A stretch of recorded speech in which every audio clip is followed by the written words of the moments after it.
paghahanda ng Meralco at mga eskwelahan para masigurong hindi magkakaroon ng aberya sa mismong araw ng eleksyon. Para, alam niyo na, masyadong mainit, malamang mainit yung heat index, so tiniyak natin na komportable ang mga boboto sa Lunes. Tutok doon live si John Consulta. John, kumusta ang sitwasyon dyan? Tumila ng ulan. So yung nakaangat yung phone ha, hindi, echo John. lang to naririnig ko. Hindi... At nakatutok live si Jasmine Gabriel Galban ng GMA Regional TV.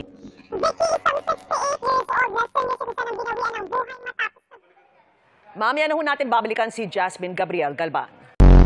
At balikan natin ang Dagupan, Pangasinan. Pumanaw ang isang senior citizen ilang sandali matapos bumoto. At nakatutok live si Jasmine Gabriel Galban ng GMA Regional TV. Jasmine.